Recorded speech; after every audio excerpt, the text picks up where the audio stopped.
Bom dia, UPA, bom dia a todo mundo que está assistindo, boa semana para todos. Hoje eu vou conduzir com vocês a nossa lição dessa semana da Escola Bíblica Dominical. E é um dia e uma semana especial, porque vamos começar uma nova revista, que na verdade é a continuação da anterior. Que, para quem não sabe, a gente estava seguindo aqui na UPA várias reflexões baseadas na revista chamada Uma Viagem pela História da Redenção, parte 1. E nela a gente começou um estudo panorâmico do Antigo Testamento com foco no plano de redenção de Deus, né, para o qual toda a Bíblia aponta. E na primeira parte nós vimos a história da redenção de Gênesis até 2 Reis. Nessas próximas semanas a gente vai ver os livros dos profetas que anunciaram e viveram nos tempos de exílio, no período do exílio de Israel e de Judá. Para quem não lembra, esses povos, o povo dividido de Israel, né, entre a nação do sul e a nação do norte, eles não estavam em boas mãos, tá? Eles tiveram reis que faziam que era mal perante o Senhor, estavam distantes de Deus, né? E a maioria dos líderes, então, era infiel e não eram bons. Daí que Deus levanta peças importantes nesse quebra-cabeça, que são os profetas, que ele chama, que ele traz para serem seus porta-vozes, para comunicarem a vontade dele para o povo da aliança, que estava desviado, que estava afastado. Então, os profetas que vamos estudar, eles estão localizados aí no período de tempo antes e durante o exílio. Então, eles podem ser chamados até de pré-exílicos, antes do exílio, e pós-exílicos, que também, para quem não lembra, o Reino do Norte ele foi tomado pelos assírios e o Reino do Sul pelos babilônicos, duas nações aí poderosas da época. Então, hoje, vamos começar essa nova etapa estudando o profeta Joel, que, aliás, o livro da Bíblia, onde está localizada a profecia dele, Joel, tá invertido, mas dá pra ver.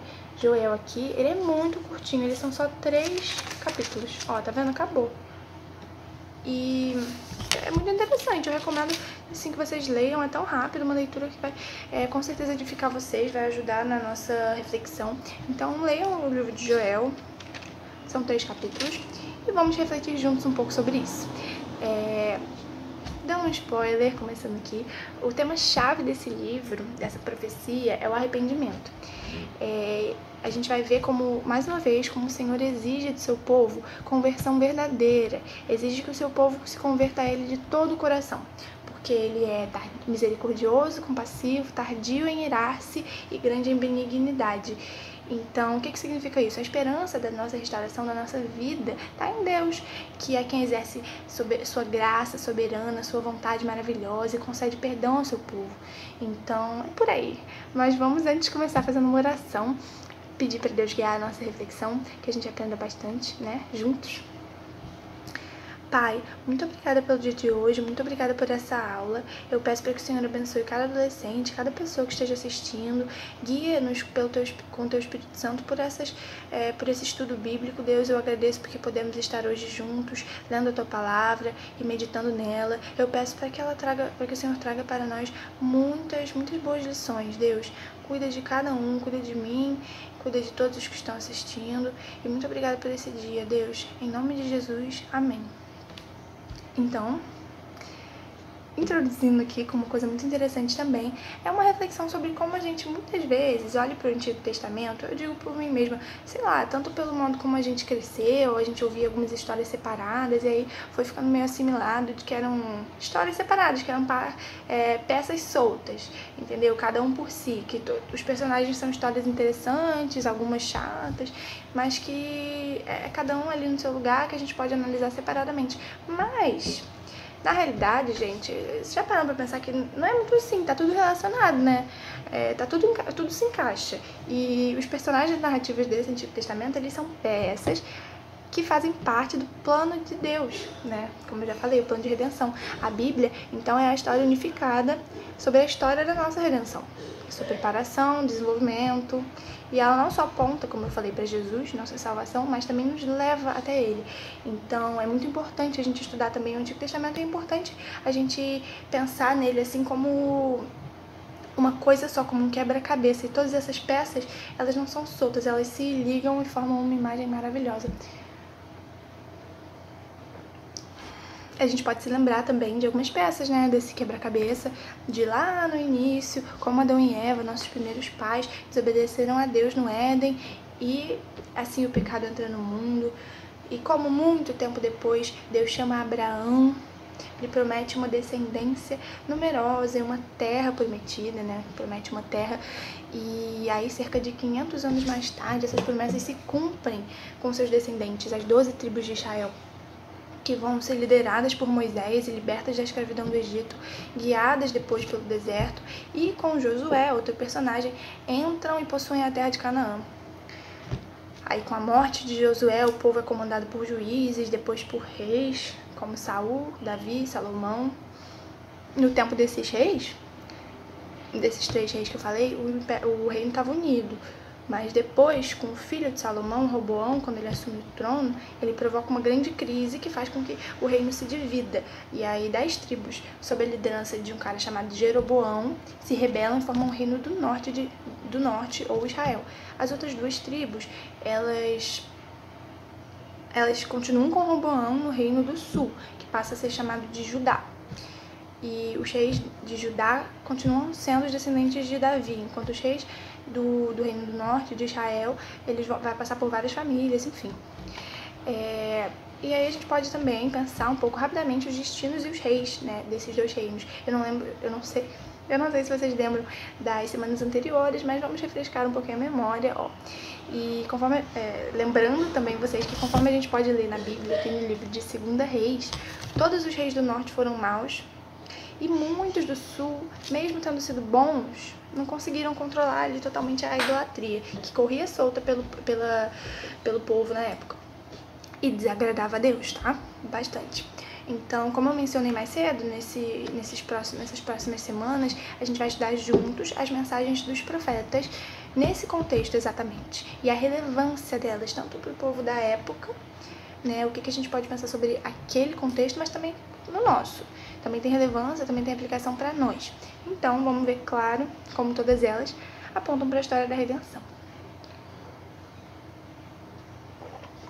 E aí, Joel, o que ele é, onde é que ele estava, o que está acontecendo? A gente vai começar estudando o profeta Joel.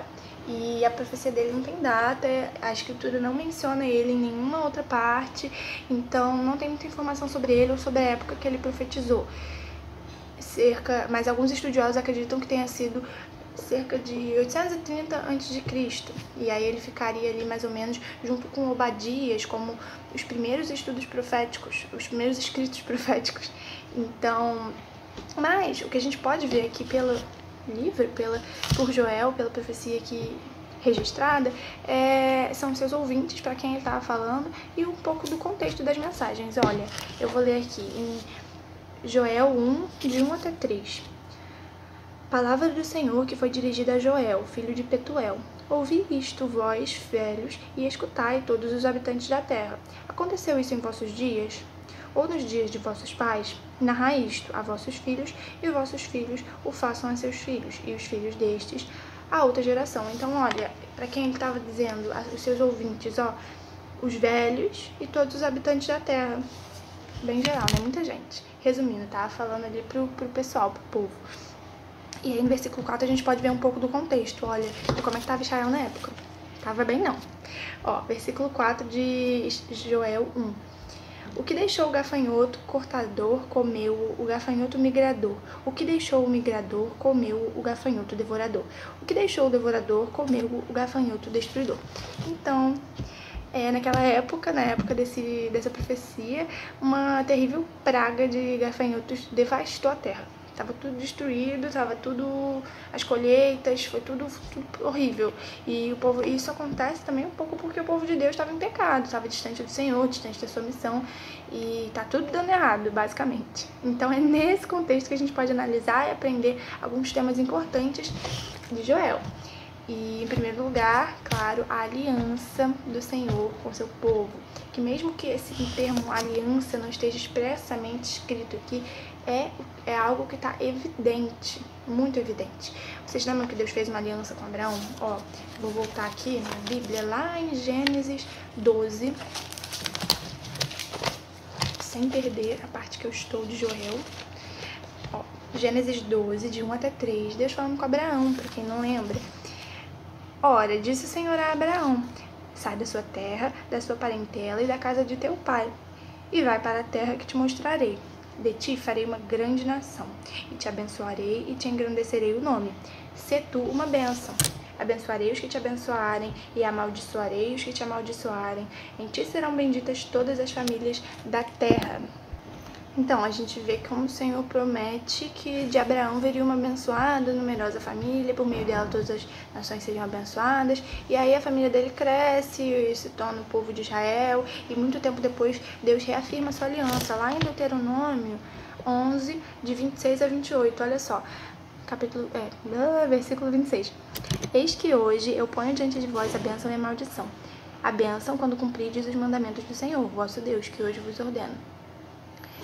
A maldição se não cumprirdes os mandamentos do Senhor, vosso Deus, mas vos desviardes do caminho que hoje vos ordeno, para seguirdes outros deuses que não conhecestes. Ou seja, gente, o povo de Israel estava sob essa aliança, que era um compromisso de obedecer a Deus, obedecer aos seus mandamentos, ao Deus que amava esse povo, tinha escolhido esse povo, cuidado, salvado, e a parte deles era fazer a vontade de Deus.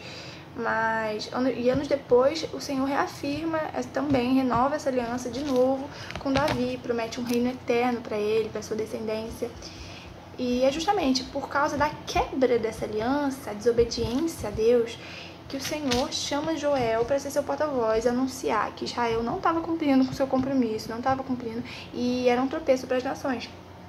Aí a aliança presente nessa profecia de Joel. Agora, um segundo ponto é o chamado ao arrependimento.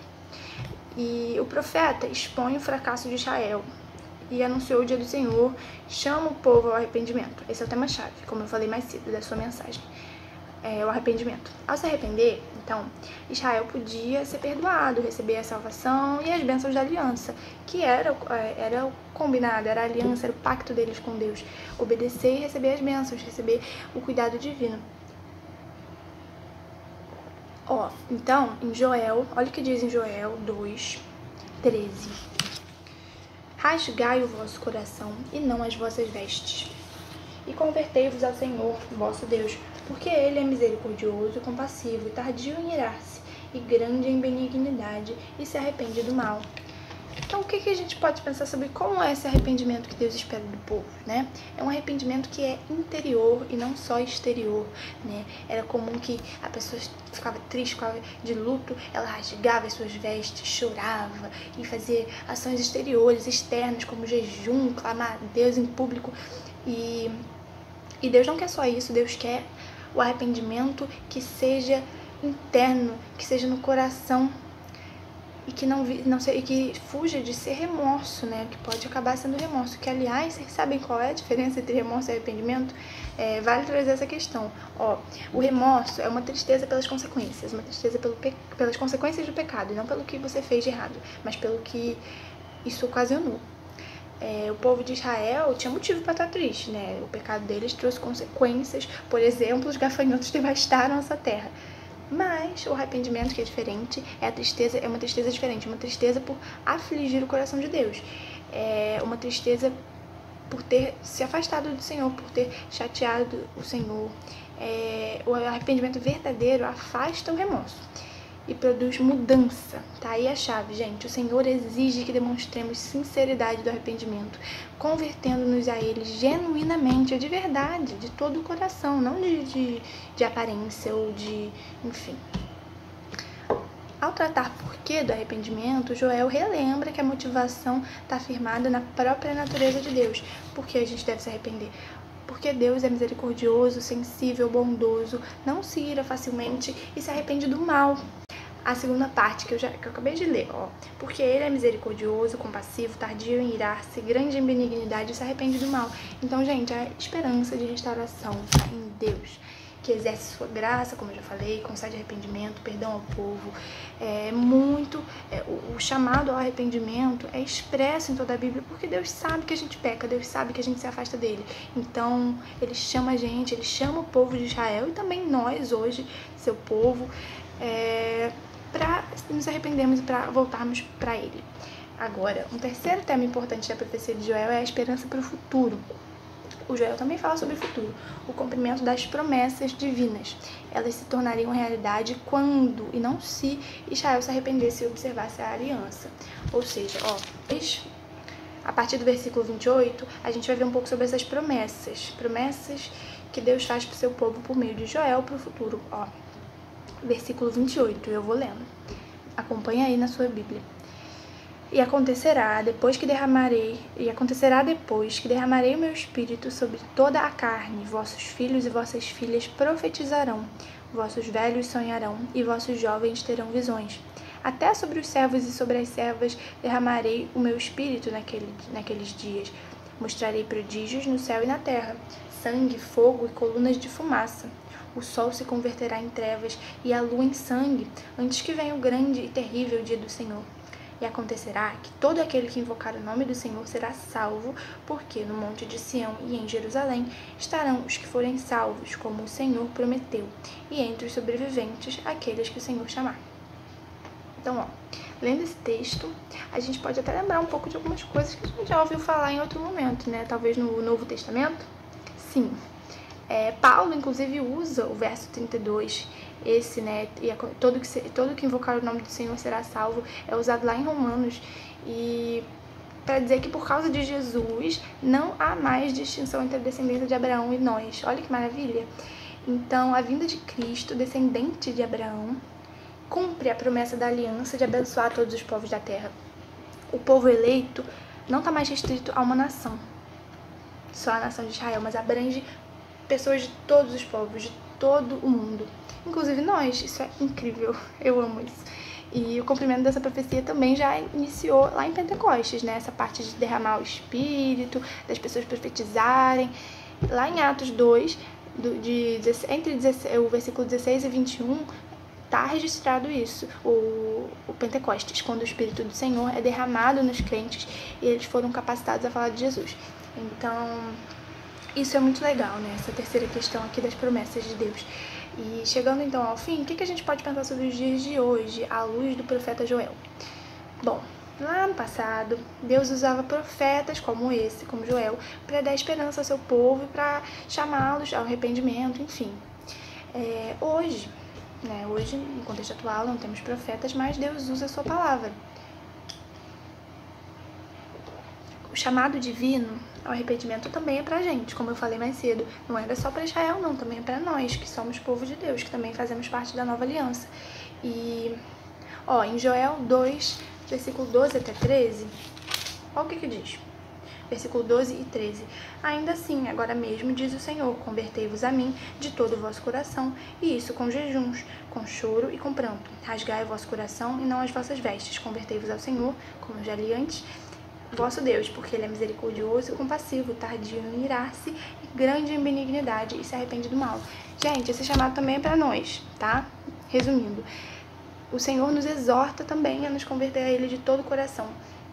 Estamos acostumados a usar esse termo quando uma pessoa sai do mundo, se torna filho de Deus, mas isso também é usado para nós crentes, tá? Pra gente se converter verdadeiramente a Ele e reorientar, virar o sentido da nossa vida totalmente a Deus. Ele nos chama para isso, seguir em direção a Ele. E quando?